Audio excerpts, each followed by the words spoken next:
सामान्य जनतेचा आवाज। सलग 17 वर्ष धगधगत्या आंदोलनानंतर औरंगाबादमधील मराठवाडा विद्यापीठाला डॉक्टर बाबासाहेब आंबेडकरांचं नाव देण्यात आलं शासनाकडून।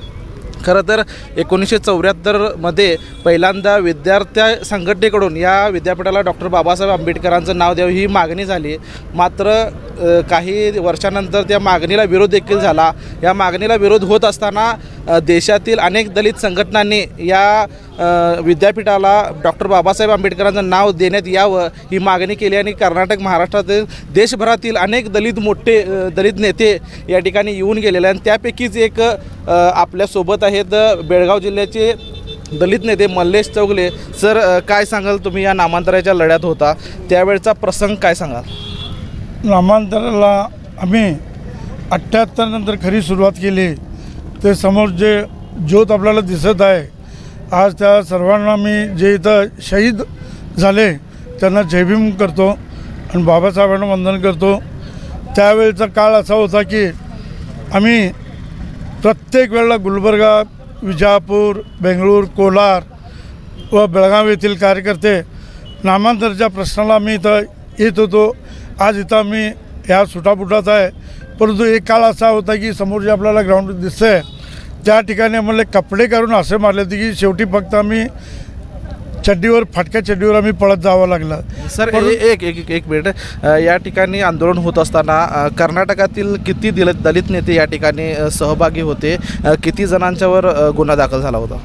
त्यावेळेला जवळजवळ 100च्या वरती कार्यकर्ते होते, गुलबर्गा, विजापूर, कोलार, बेंगळूर आणि बेळगाव असे।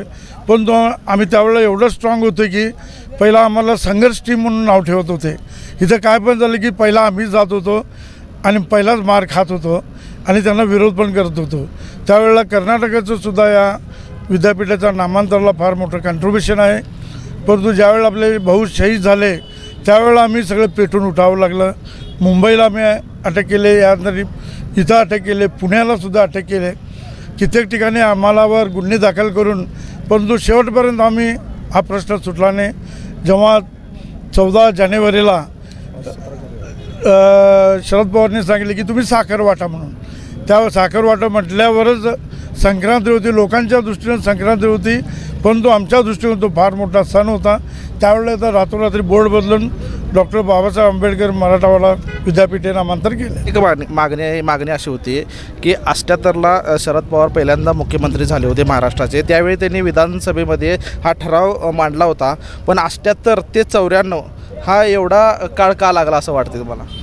आम्ही प्रत्येक वेळेला त्यावेळेला आता जे केंद्रीय मंत्री रामदासजी आठवले, जोगेंद्र कवाडे सर, अविनाश मातेकर, कित्येक असे दलित नेते होते की कंटिन्युअस त्याला कुठं लढा असं थांबणार। महिलासुद्धा आघाडीवर होत्या, त्यांनीसुद्धा पाठीमागले युवक होते, विद्यार्थी होते, प्रत्येक वेळेला देत आम्हाला सांगत होते की आश्वासन देत होते।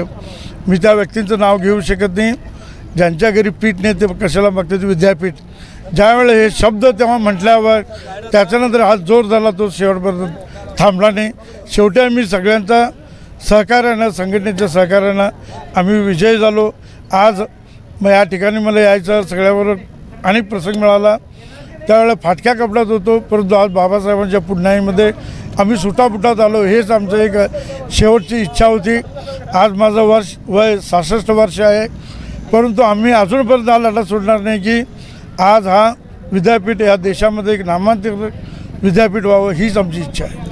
खरं तर अत्यंत चांगल्या पद्धतीने मल्लेश चौगले या ठिकाणी त्यांनी माहिती दिलेली आहे। तर त्यांनी घरात नाही पीठ कशाला पाहिजे विद्यापीठ हे एका नेत्याचं वक्तव्याचं देखील त्यांनी या ठिकाणी आठवण करून दिली। खरं तर वक्तव्य अत्यंत निषेधार्थ होतं, पण डॉक्टर बाबासाहेब आंबेडकरांच्या नावाने या देशात एक नाही, दोन नाही तर तब्बल 17 विद्यापीठ आहेत, इतकीच माहिती आपण देऊ शकतो। कॅमेरामॅन संजयसह राहुल मिस्त्री, औरंगाबाद।